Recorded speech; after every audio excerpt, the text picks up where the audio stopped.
Quizáis o noso colexio estea un pouco lonxe do mar e esteamos máis afeitos a asuntos relacionados coa terra que coa auga salgada. Pero a aparición dunha balea embarracada nas augas de Corcubión mudou por un tempo as nosas inquedanzas e despertou a nosa curiosidade.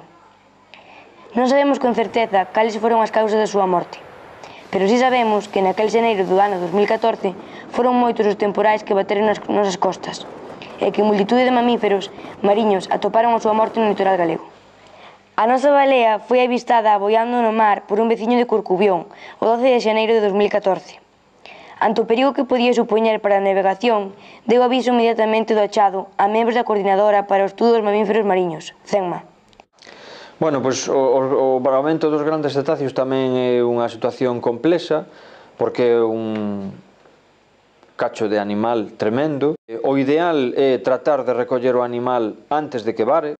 No caso de que se recolla antes de que vare, simplemente leválo a un porto para poder custodialo ali mentre non se buscan os medios e despois, unha vez localizados os medios, que consisten en grúas ou excavadoras según o que se vai a facer, non? Co animal, pois o que se fai é cortalo para retiralo da zona e leválo a incinerar, non?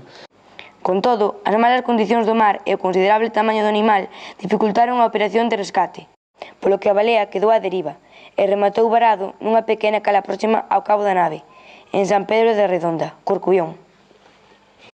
Pouco a pouco, a que fora unha impoñente balea femia de case 20 metros de longitude foi minguando pola acción depredadora das gaivotas, os animais carroñeiros e a descomposición, polo que nun tempo relativamente reducido xa non quedaban máis que os restos óseos do animal.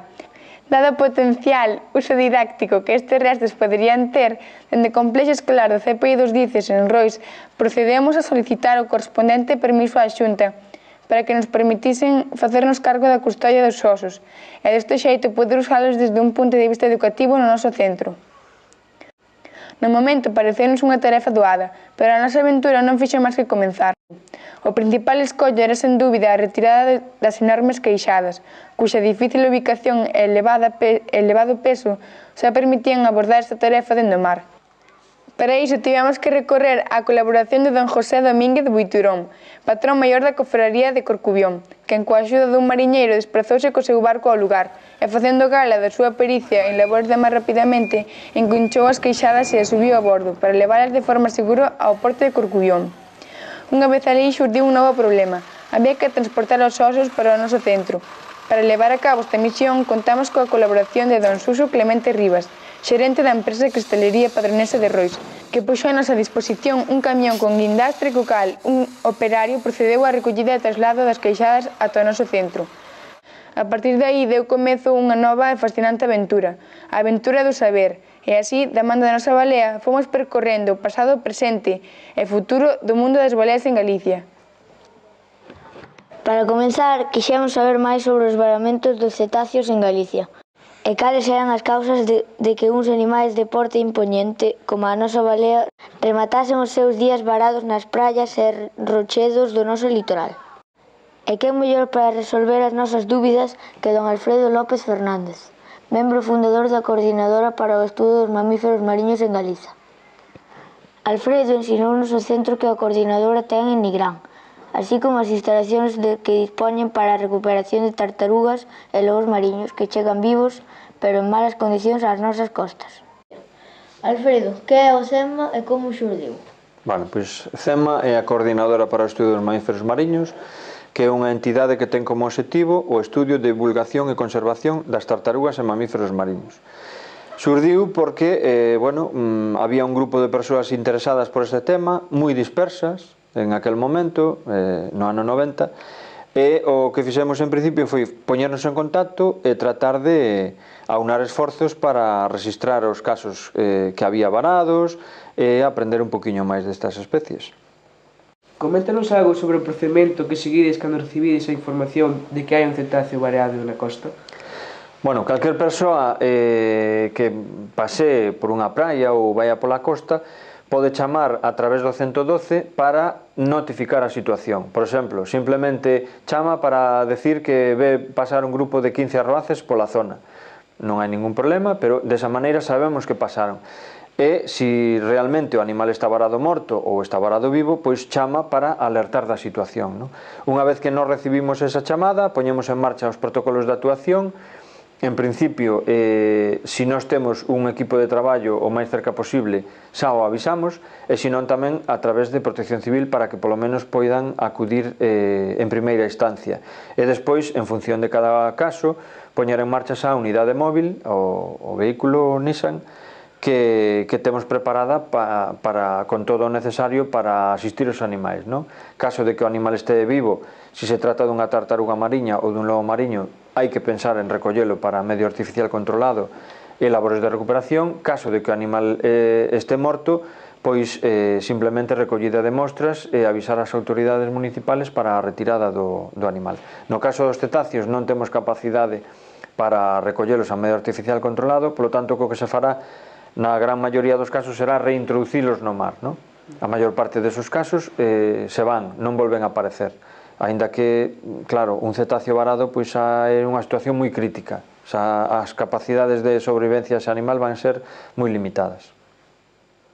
Con posterioridade, Alfredo tamén se chegou ao noso centro para dar unha charla sobre os mamíferos mariños e as actividades da coordinadora aos alumnos e alumnas que están a traballar no proxecto Historia dunha balea. Para saber máis dos cetáceos galegos e a súa bioloxía, recibimos a visita de don Xosé Manuel Penas Patiño, mestre xubilado do noso colexio, experto en mamíferos mariños, que nos deu unha interesante charla sobre estes fascinantes animais. É dicir, as baleas se distinguen, se dividen en dous grandes grupos que son odontocetos e misticetos. Os odontocetos que teñen os dentes todos iguales, teñen dentes. E os misticetos teñen barbas. Vamos a ver agora tamén aquí.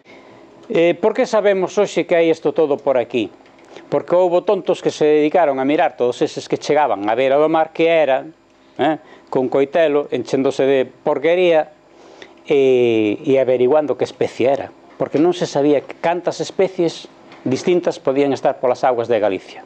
E eu fun un deses tontos que polo día viña a dar clases aquí ao Colexio de Rois ás 5 cando tocaban o timbre, pois a veces colló o coche e me marchaba correndo que quedara con outro amigo na playa de Barrañán, ali cerca de Coruña, que había un bicho beirado a ver que era. É unha parte da historia de Galicia, a caza de cetáceos. E era unha aventura. E a carne de balea, alguén me pode dicir, a carne de balea se come? Si, é dicir, os japoneses o consideran un plato exquisito. E unha vez comen carne de balea tamén. E antes se vendía na plaza, en Santiago. E nos colexios maiores onde estaban os estudiantes aí nos anos 60 máis ou menos 60, sí, por aí, pois se comía carne de balea. Grazas a él informámonos de que a nosa balea é un impoñente exemplar femia de case 20 metros de longitude, pertencente á especie rorcual común ou Balaenoptera physalus, especie que, cun máximo de 25 metros, é considerado o segundo animal máis grande do planeta, só por detrás da gran balea azul. Esta que tendes aquí é o rorcual común, a balea común, é a máis común das baleas, como di o seu nome, e se caracteriza porque o seu corpo é asimétrico de coloración. Bueno, no caso do rorcual común se diferencia do resto das especies de baleas na súa asimetría. Se vedes aquí, o lado dereito da cara é branco e na foto superior, na imaxe superior, o lado esquerdo da cara é negro. A pesar do seu gran tamaño e de que poda cadar a 75 toneladas de peso, a súa figura é estilizada e hidrodinámica, o que lle permite sucar as augas mariñas con velocidade de 30 km/h. Presenta dúas aletas pectorais e unha aleta dorsal de pequeno tamaño. No caso concreto de Galicia, o rorcual común desprázase pola nosa costa durante as rutas migratorias en tempadas de alimentación, xa que é o produtivo Banco de Galicia, situado máis de 100 millas mar adentro, está entre as súas despensas. Resulta obvio que polo seu tamaño e a velocidade a que se move, a nosa balea non é un prato fácil para os depredadores. Polo tanto, non nos queda a menor dúbida de que a súa principal ameaza ao longo dos séculos foi e segue a ser o propio ser humano. A primeira referencia escrita que temos sobre a caza de baleas en Galicia remontase no século XIII, no Cabo Priorio. Esta caza perseguiu ininterrompidamente ata o século XVIII, e portos baleeiros como o San Cibrao, Bares, Caión, Malpica, Camelle Burela, Rinlo e Cangas de Foz, entre outros, deixan constancia da abundancia de baleas no litoral galego. Neste período, a especie que se cazaba principalmente era chamada balea vasca, Eubalaena glacialis. Esta balea pois é unha especie que hoxendía está extinguida no Atlántico europeo, queda nas costas americanas e que foi cazada durante moitos séculos porque frecuentaba as costas galegas, as costas cantábricas. Era cazada, bueno, con métodos rudimentarios. Hai unha balea que anda por ali cerca e tal, entón había 4 ou 5 atrevidos que salían cos seus remos, chun, chun, chun, chun, chun, e o ferreiro xa lle prepararon as ferramentas e entonces trataban de matala, depois tiñan que enganchala e remolcala. As baleas auténticas, que é unha das que vimos aí ao principio, que xa vos enseñaré, esas flotaban unha vez que morrían, tiñan tanta grasa que flotaban. Despois deste período houve unha interrupción na caza de baleas, que durou máis dun século. Sería xa a comezos do século XX, cando a caza de baleas se reactivase de novo en Galicia. Aquí, porque viñeron noruegos, que os noruegos sí que seguían cazando cetáceos, deronse conta que Galicia estaba nunha posición estratégica moi boa. Primeiro tiñan un buque factoría, é dicir, non procesaban todo o animal en terra, non había factoría, senón que nun barco que chamaba Rei Alfonso, que é este que está aquí, e empezaban a facelo aquí, a factoría de Barra, que é enfrente de Vigo. O motivo deste rexurdimento foi o forte desenvolvemento tecnolóxico, que permitiu aos máis potentes e veloces barcos de vapor afastarse da costa á busca de novas especies, como o rorcual común, Balaenoptera physalus, e o cachalote, Physeter macrocephalus. Mais esta aventura durou ben pouco. A intensa sobreexplotación que fixeron sobre os recursos baleeiros provocou que o número de baleas e cachalotes diminuíse alarmantemente, polo que 3 anos despois tiveron que pechar. Terían que pasar 2 décadas e media para que se reiniciase de novo a caza de baleas. Así, nos anos 50 creouse a empresa IPSA, Industria Ballenera S.A., que remodelou e volveu a pôr en funcionamento a antiga factoría de Caneliñas. Máis adiante, no ano 1955, entraron no negocio baleeiro os irmáns Masó, coa factoría de Balea, en Cangas, e máis tarde, en 1965, coa de Morás, no norte de Lugo. Interesados en saber máis sobre a caza das baleas nesa etapa, desprazámonos a Ares para entrevistar a don Miguel López Pérez, arpoador da compañía IPSA, entre os anos 1953 e 1985, e que foi ademais a persoa que cazou a última balea capturada en Galicia. Como transcurría para un arpoador unha xornada de caza ao bordo dun baleeiro? Pois depende de como, de que foran en bandas, ou sea, en manadas logo, que fora unha sola ao oeste de Ons, a unhas 80 millas ou así. Tuvimos unha ocasión que víamos o krill casi na superficie. Bueno, pois apareceu o krill antes que as baleas, te das conta? Entonces aí, como estaban entretenidas co krill, pois chegabas e arponabas unha ballena ou un par delas, porque estes barcos eran construídos moi antiguamente, e non creas que camiñaban moito cando lle abarloabas un par de baleas, te das conta? Ahora, cando andan navegando ou elas saben que as estás perseguindo, xa a tarea é un pouco máis difícil. Ao estar a factoría en terra, non podías ir máis alá daquelo. Por que?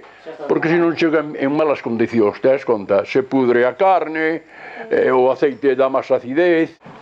Ainda que se parezca unha xullería, para min cazar unha balea últimamente era unha rutina. Que tipos de baleas se cazaban en Galicia? O que máis abundaba aquí nas factorías nosas era o cachalote.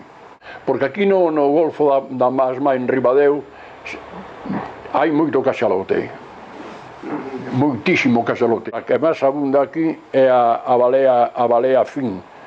Normalmente a que levábamos últimamente, que era o que interesaba aos japoneses, era a ballena fin.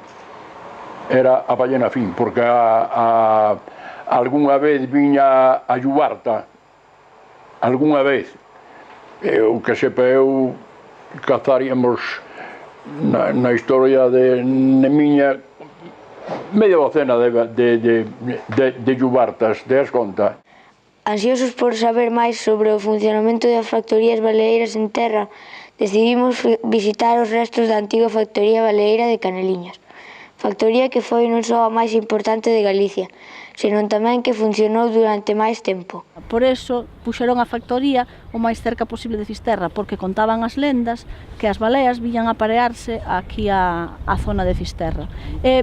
Pescaban varios tipos de baleas, desde roncual, cachalote. Había unha boia grande aí de ferro no medio desta pequena baía, desta cala, e deixábanas aí atadas. Entón o personal de aquí tiñan un motoriño e iban a buscalas ali, desatábanas, e todas traíanas, acercábanas para aquí, co motoriño, acercábanas para aquí. E aquí había uns cables, e aí abaixo, ao final desta rampa, aí puñían a ballena, ataban a ballena outra vez, e con unha maquinilla de vapor empezaban a subir. Vamos para aquela zona dali, que era onde Marcelino decía que era os chan de madeira, e aí era onde descuartizaban a ballena. Primeiro sacabanlle o que era como se fora do porco o touciño, vale? A parte de graxa, para aproveitar desa graxa o aceite. E despois, o que quedaba de carne era o que iban troceando. Así mesmo, durante o desenvolvemento do traballo, pudemos contactar con don Xesús Ribeira Martínez, extraballador administrativo da factoría baleeira de Morás, en Xove, no norte de Lugo. Cando foi inaugurada esta factoría e cantos anos estivo traballando? Pois exactamente non podo dicir porque empecé a traballar nela no ano 74, pero sospecho casi con certeza que empezaría a principios dos anos 60 hasta finales dos 70, aproximadamente 18 anos ou máis ou menos. A finalización, o sea, foi da industria ballenera, que así era a sociedade, S.A., Industria Ballenera S.A., con sede social na Coruña. Pois esta finalización foi, digamos, debida a estabilización da industria de aluminio en San Cipriano, que era totalmente incompatible porque quedaba casi enfrente unha da outra. Entón a electrolisis que facía aluminio pois contaminaba o aire e podía afectar, de hecho afectaba a carne da ballena que se desguazaba. Pero a cobiza humana non reparou nos danos que a súa actividade estaba causando no medio. A intensa actividade baleeira desenvolvida durante séculos, pero especialmente na primeira e segunda metade do século XX, fixo que as poboacións de baleas e cachalotes disminuíse alarmantemente. A talla empeza a baixar, hasta 77 se ve que a talla cada vez é máis pequena. Esta dramática situación que estaba levando a estes magníficos animais cara a extinción fixo que nos anos 70 xurdira con forza unha nova xeración de persoas dispostas a dalo todo pola defensa das baleas, os ecoloxistas, que desta maneira empezaron a sacudir os sólidos cimentos da industria baleeira internacional. Entonces, en que situación están os cetáceos? Pois en perigo de desaparecer estas especies, algúns xa están moi mal, e tal. Entón dixemos, bueno, non conviría proteger estas especies? Sí, vamos a facer algún tipo de campañas. E entonces, pois bueno, nós en principio empezamos actuando pola nosa conta, pero tamén nos enteramos de que Greenpeace estaba pola súa parte facendo todo este tipo de campañas, e chegou un momento en que nos xuntamos, nos vimos nun hotel que hai en Corcubión, estuvemos ali reunidos con eles, acordamos facer unha campaña conxunta. Pero non todos os grupos ecoloxistas usaron métodos pacíficos. O Sea Shepherd, unha organización activista xurdida dunha escisión de Greenpeace, decidiu pasar á realización de accións máis contundentes. Estando a bordo en Corcubión, salimos todos disparados do catre, porque ali foi o primeiro aviso de bombas que hubo. Te das conta? A caza de baleas en Galicia empezaba a ter os días contados. A simpatía polos ecoloxistas non facía máis que aumentar e a situación nas factorías era cada vez máis complicada. Finalmente, España acabou asinando a moratoria internacional para a caza de baleas. E ao final se conseguiu que houbera a moratoria na caza de baleas. A partir do ano 1985, España votou a favor da moratoria e, polo tanto, parouse a caza de baleas. O noso último obxectivo dentro do presente traballo foi acondicionar o vestíbulo do edificio de primaria para facer unha exposición permanente dedicada ao mundo dos cetáceos en Galicia. Deste xeito, procedemos a ubicar as caixadas e as costelas no interior do edificio, despois de que estivese un ano inteiro asollado no exterior. Unha vez máis, tivemos que contar coa axuda desinteresada dos nosos colaboradores, e así, don Julián Soñora Santos, xerente da empresa Soñora Santos, puso a nosa disposición un camión guindastre e un gato hidráulico para o desplazamento dos osos. Por outra banda, o alumnado de quinto de primaria desenvolveu unha intensa e longa tarefa cos ordenadores na elaboración dunhas infografías cuyo obxectivo final será imprimilas e expoñelas no vestíbulo do edificio de primaria, que decidimos nomear Sala de Balea, e que se converterá nunha sala de exposición permanente sobre o mundo dos cetáceos e que tamén acollerá outras exposicións temporais sobre o medio galego. O profesor díxonos que tiñamos que facer o traballo sobre as baleas e púxonos na aula virtual do colegio unhas webs con información e co que tiñamos que facer. Uns resumían, outros buscaban as imaxes, outros construían o cartel e outros resumían os textos. A nós tocounos o traballo da caza de baleas dende o século XIII ao século XVIII. E neste grupo, que somos o grupo 2, tocounos o rorcual común. É a especie de balea que estamos máis habituados a ver. Aquí venos a visitar o tema e contounos cousas sobre o rorcual común. No noso grupo fixemos un cartel sobre a caza de baleas do século XX.